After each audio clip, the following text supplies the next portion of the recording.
नमस्कार, मैं प्रेमिका लता आज आप सबके सामने साईं उपन्यास के 8वें भाग के पहले दृश्य को प्रस्तुत करने जा रही हूँ। कोई भी दो मालिकों की चाकरी नहीं कर सकता, क्योंकि वह एक का द्वेष और दूसरे से प्रेम या एक से निष्ठा रखेगा और दूसरे को तुच्छ मानेगा।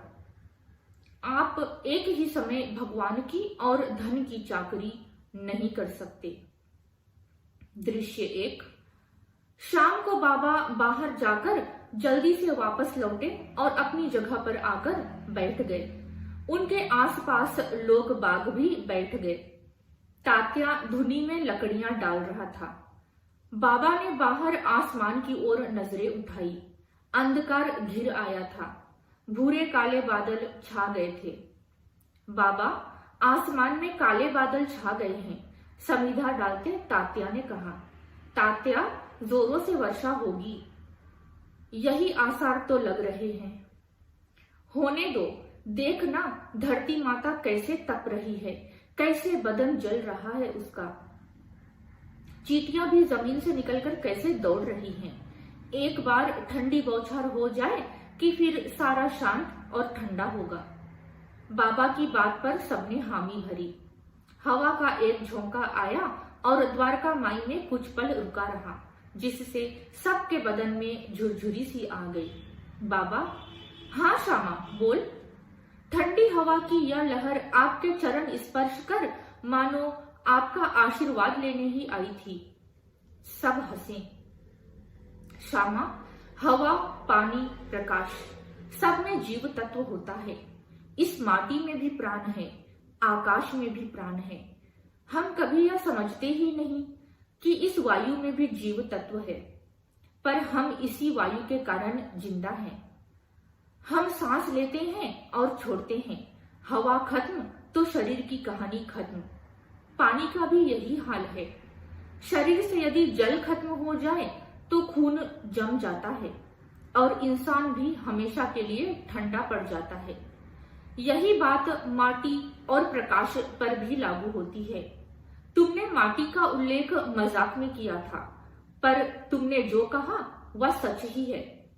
सच ही वह हवा का झोंका मेरे दर्शन के लिए ही आया था और मेरी अनुमति लेकर गया। बाबा, आपने अनुमति दी? हाँ, पर आज की बात निराली है। कौन सी?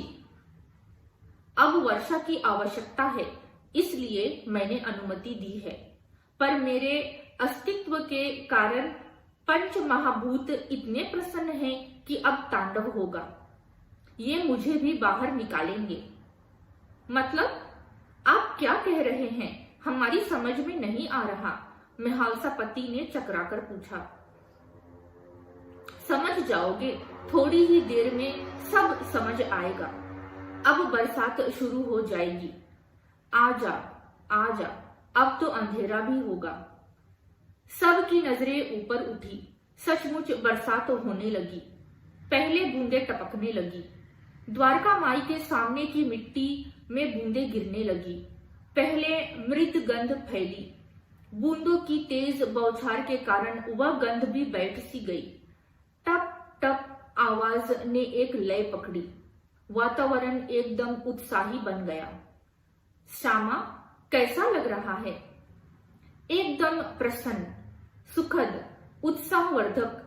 पर बाबा, आपने कहा कि ये पंच महाभूत आपको बाहर निकालेंगे। इस बात का क्या अर्थ है? समझ जाओगे, सबूरी सबर कर, बाबा ने उठते हुए कहा और थोड़ा सा आगे बढ़कर पर नाले से गिरती धारा में हाथ धरकर पानी का आनंद लेने लगे।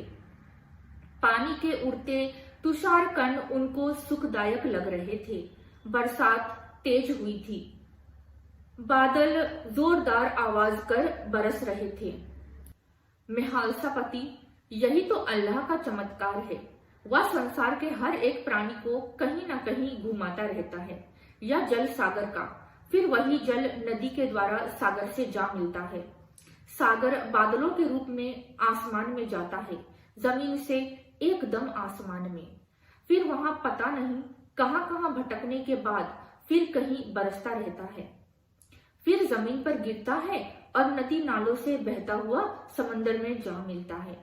एक जीवन चक्र पूर्ण होता है। जो बात बूंद की वही बात इंसान की, आखिर उसे ईश्वर में ही विलीन होना है। मेहालसा पति ने खुशी से हामी भरी।